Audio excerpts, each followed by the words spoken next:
po siya. Ayan, sige po. Sige po. Game. Yung metronidazole po, 11.5. Bakit mataas? Bakit ang laki? Kasi base po to sa timbang. Ang bigat niya eh. Kaya 11.5. Ngayon, doktora, paano kung sinuka niya? Sorry, uulitin mo siya. Okay? So, dapat po hindi niya to isusuka.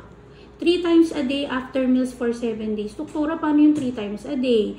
Hindi niyo po siya kailangan gisingin. Na kailangan every 8 hours. Hindi po kailangan yun.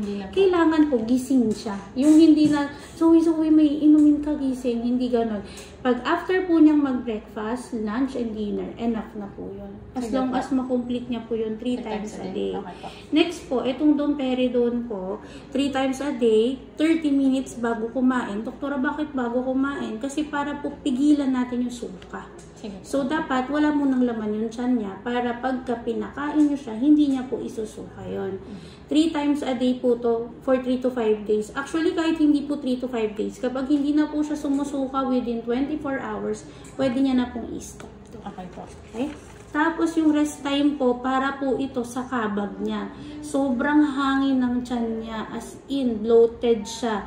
So, opo, ito po, parang candy lang to, kaya hindi niya po siya ititreat as gamot. Kasi lasang strawberry siya. Opo. So, 4 times a day po to. Paano yung 4 times a day? Umaga, tanghali, merienda, gabi. Hindi po kailangan may oras. Okay na po yun. Basta makumpleto niya yung 4 times a day. Kahit hindi pa po siya kumain. Opo, wala pong problema kasi para talaga to sa kabag niya. Bilog na bilog kasi yung tiyan niya. Puro hangin po. Ito pong Rasicado Trill po, nasa sachet lang siya. Ang gagawin nyo po, di ba yung mga antibiotic may measuring cup? Lagyan nyo po siya ng Wilkins na 5 ml. Tapos po, pag 5 ml na, di ba may mga dropper tayo sa gamot?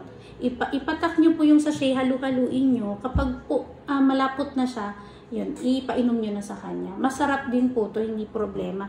Para saan po ito? Pampabuo ng dumi, no, para mag-form. Tapos, kahit hindi po makumpleto yung 5 days, kung kunwari 3rd day na, buo na po, stop na to. Pero yung metronidazole, tuloy po yun. After meal, kahit hindi pa po siya kumain, pwede na po yan? Or after na lang po? Opo, eto po, as long, pag wala po ko nilagyan after meals, pwede kahit walang meal. Sige pa. Ayan. So, eto ma'am, kahit wala. Tapos, eto pong folate, tsaka zinc, tsaka itong bacillus, puro mga supplements na siya. Hindi na siya literal na gamot lang.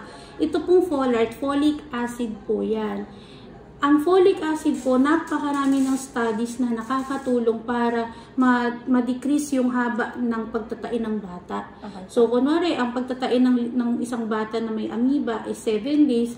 Pag nagiinom po ng folate at ng zinc po, zinc sulfate, nagiging 5 days na lang. So, pinapabilis niya yung recovery time. So, ito, parang vitamins na lang, yung folic acid tsaka yung zinc, pangpataas ng immune system to. Kasi itong Ursiflora, alam nyo na yan, para ibalik lang natin yung mga good bacteria na tinatae niya.